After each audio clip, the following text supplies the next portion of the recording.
Alright, so right here I'm gonna tell you, before you hook up any wires, right, find the perfect place on where you would want to mount your gauge.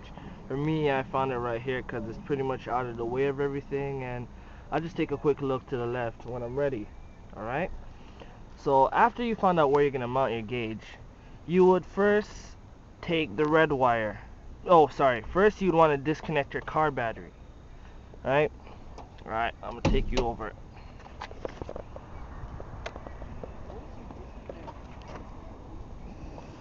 You see what the fire is.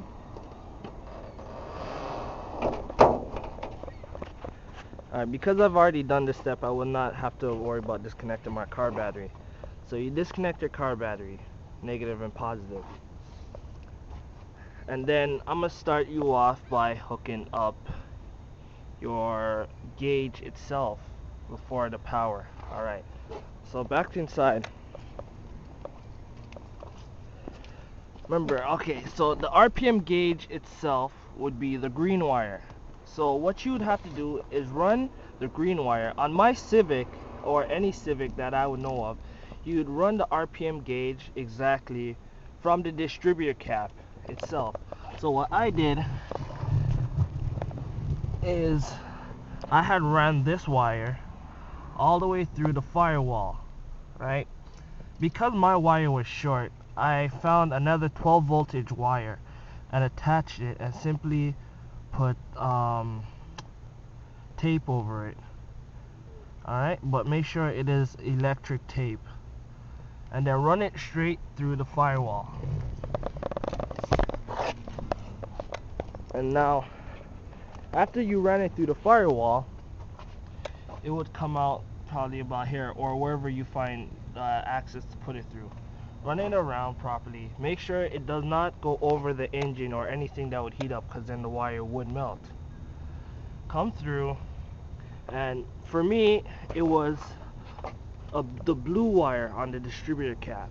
I'm pretty sure if you have an 88 or a 92 or anything like that, it would be the same wire. But please check your wire diagrams from your car manual. Alright, so what I did is I slightly just clipped piece of the blue wire. Do not clip it in half or cut any of the wires.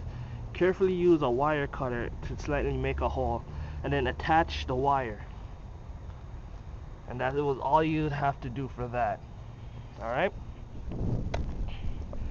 Now you come back and you check your red wire now, which is the high voltage.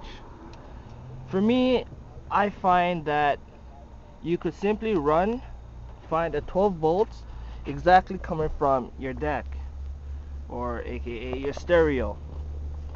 Alright, so what I did is I simply found the red wire that runs from my stereo, right, and comes out, and I would connect it to it as close as possible. That's it. So once again, it's the same thing like the distributor. Slightly just put a little slant in there and just pull it, and then attach the red wire for the 12 voltage, and that's simply how you get your voltage from here. Alright, and that's it for there. Now for the ground wire, all I did was take the black wire. I found a little bolt. As for me, I found it beside what I used to open my hood. Alright, so I simply just attach it to that bolt, but make sure it's safely attached. That was all you have to do. The black wire must be the simplest wire here. And finally, the yellow wire. As you can see, the yellow wire I still haven't hooked up yet, but I don't really have much time to do this right now, so hopefully you would stick around and wait till I send out another video. And I also have not hooked up the oil or the water gauges or the pressure yet. So when I have the time, I will run a couple more videos on exactly how to hook these up. But the rest of this stuff is pretty basic. The only hard thing here would be hooking it to the distributor cap, because it's the most dangerous one here, because if you destroy that wire, then you could entirely destroy that whole distributor. Alright, so that's pretty much it. Alright.